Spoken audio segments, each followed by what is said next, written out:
Bonjour à tous, merci pour la confiance, merci à tous ceux qui se sont abonnés sur notre chaîne. Comme j'aime souvent vous dire que c'est la meilleure façon de nous soutenir. Merci aussi à tous nos amis qui continuent de liker, surtout n'oubliez pas de liker ce que j'appelle votre devoir patriotique. Donc prenez deux ou 3 minutes, likez la vidéo, commentez la vidéo positivement, partagez-le. Ça sera vraiment un grand plaisir de vous avoir dans cette grande communauté. Aujourd'hui, le 12 décembre 2025. 12 décembre 2025, je me suis réveillé, j'ai reçu plus de 200 messages. Ouais.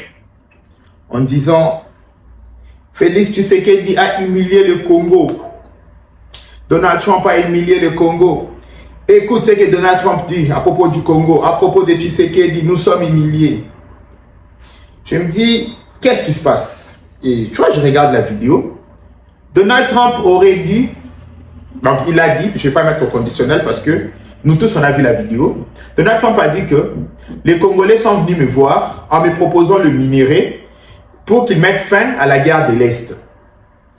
En quoi c'est scandaleux? Première question.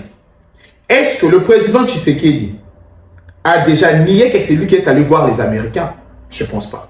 Nous sommes allés voir les Américains comme tout le monde, comme étant partenaires. On les a proposé un deal. On va vous donner nos minéraux contre la sécurité de l'Est. Ce n'était pas des minéraux pour aller construire les Kassai. Ce n'était pas les minéraux pour aller construire le Bandundu ou le Bas-Congo. C'était pour la sécurité de l'Est. Aidez-nous à mettre fin à la guerre de l'Est. Nous allons vous donner ces minéraux que le Rwanda vole illégalement. Tout le monde le savait. C'est un secret des politiciens. Tout le monde sait que c'est nous qui sommes allés proposer aux Américains ces deals. Mais si Donald Trump prend le temps de parler devant ses adeptes ou le membre de son parti, il utilise les mots qu'il a voulu utiliser. En quoi c'est choquant? Question. En quoi c'est choquant? Parce que nous sommes allés proposer à Donald Trump le minerai. Mais si Donald Trump pense qu'il va faire son show avec notre proposition, en quoi c'est choquant? Question. Parce qu'on n'a jamais menti. On n'a jamais dit que c'est les Américains qui nous ont appelés pour le minerai. Nous sommes allés en tant que partenaires, comme demain nous pouvons aller proposer aux Chinois un deal. Et si les Chinois pensent qu'ils vont peut-être faire le show avec notre proposition. Ici, mes frères et sœurs, ceux qui pensent qu'ils sont indignés. Parce que j'ai vu beaucoup de tweets. Hein. Nous sommes indignés, la vie. Vous savez, Trump, c'est sa façon de parler, premièrement. Moi, ça ne me choque pas. Moi, personnellement, je ne suis pas choqué. Parce que c'est la façon de parler de Donald Trump.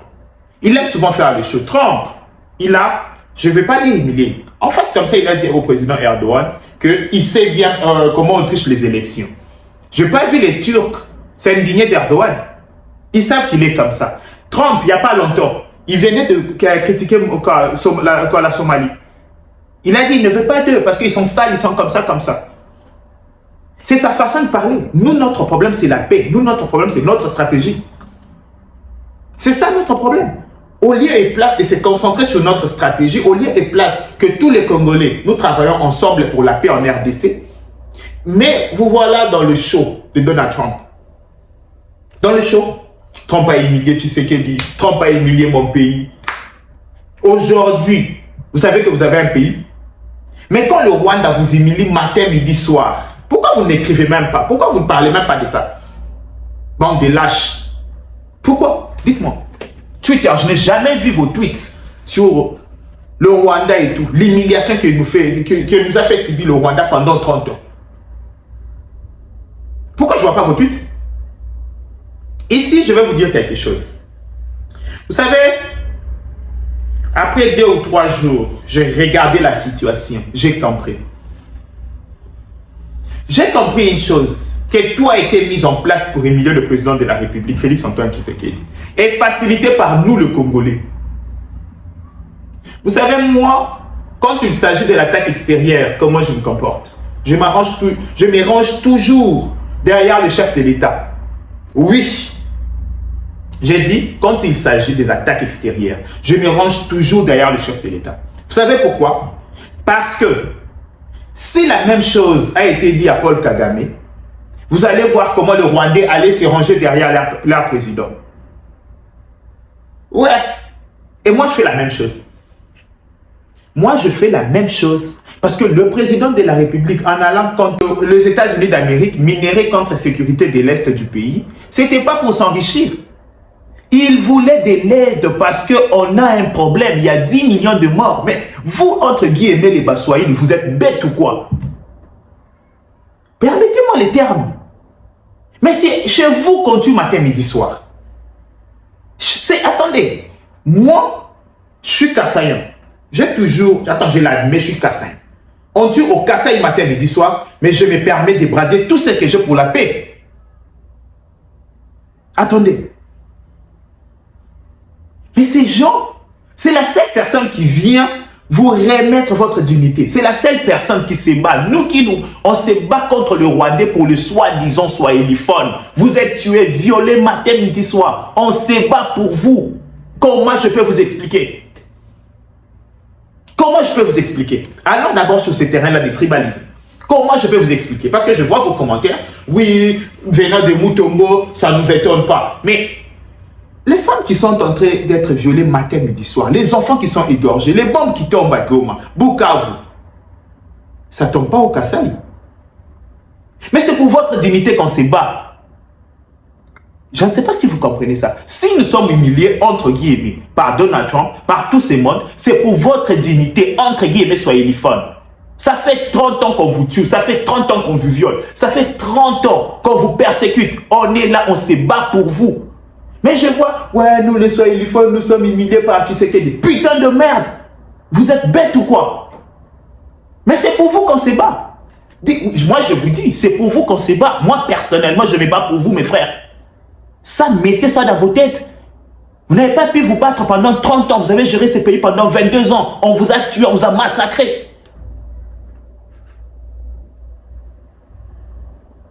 Je vous dis. Et là, prenez conscience, prenez conscience. C'est pas parce qu'on vient, on dit, ok, le vivre ensemble, et ça. Non. On vous laisse avec les Nanga et les Tutsis. On va encore vous massacrer. Croyez-moi. Parce que Paloukou est là. Hein. Aujourd'hui, il est où? On vous laisse avec les Tutsis. Ils vont vous massacrer comme d'habitude. On se bat pour vous. Mettez ça dans vos têtes. Si aujourd'hui, vous pensez que...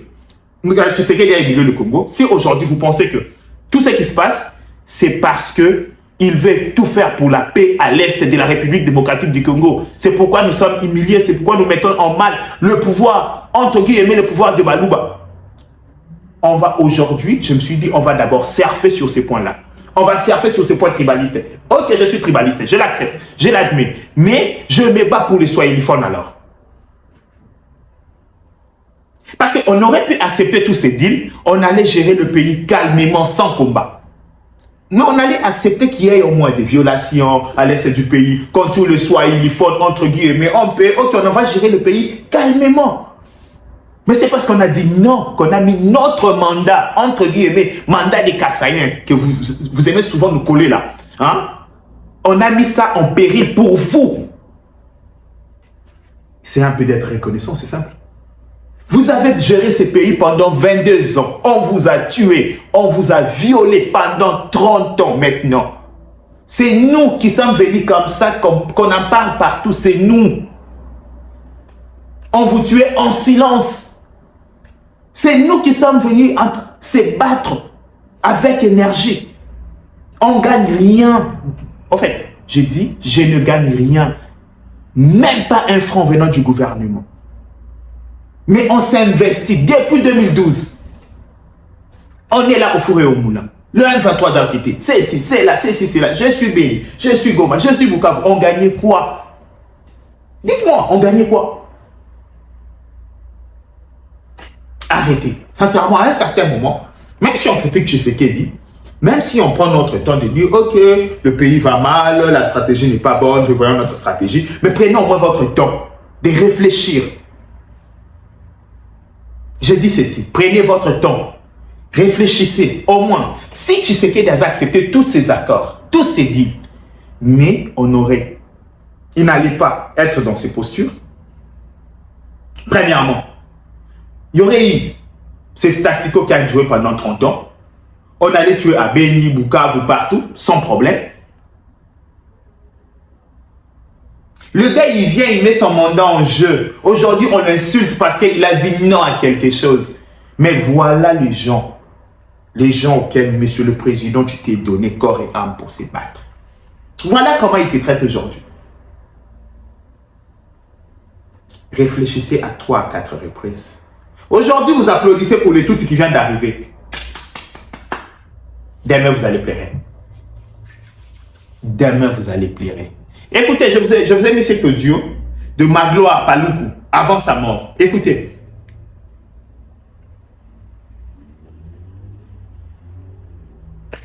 Ouais. C'est ça votre sort. Vous pensez peut-être que les gens, quand les Rwandais, quand ils vont arriver, ils vont tout vous donner. C'est ça votre sort. Et ne pleurez pas après. Ouais. Merci beaucoup. Bye bye, ciao. À travers l'accès à l'électricité, des territoires lointains vivent à nouveau le retour de l'État comme garant du bien-être commun, conformément à la vision du président de la République, chef de l'État, son Excellence Monsieur Félix Antoine Tshisekedi. Dans sa démarche d'équité énergétique, Lancer étend progressivement ses interventions sur l'ensemble du pays, en accordant une priorité aux zones les plus touchées par la précarité énergétique. Dans l'espace Grand Équateur, sous l'égide du ministre des Ressources hydrauliques et de l'électricité, son Excellence Aimé Molendo Sakombi, 2 centrales solaires photovoltaïques sont développées simultanément. À Bonga-Ndanga, dans la province de la Mongala, à Basankusu, dans la province de l'Équateur.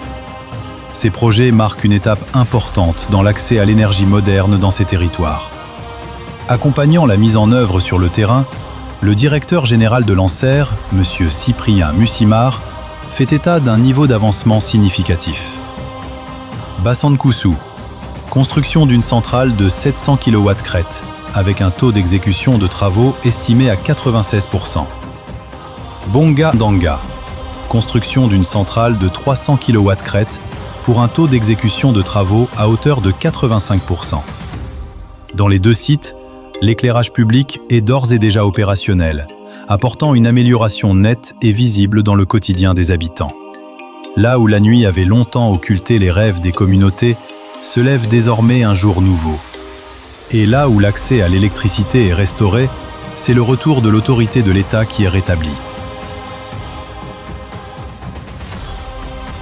Anser, pour un nouveau jour sur la RDC.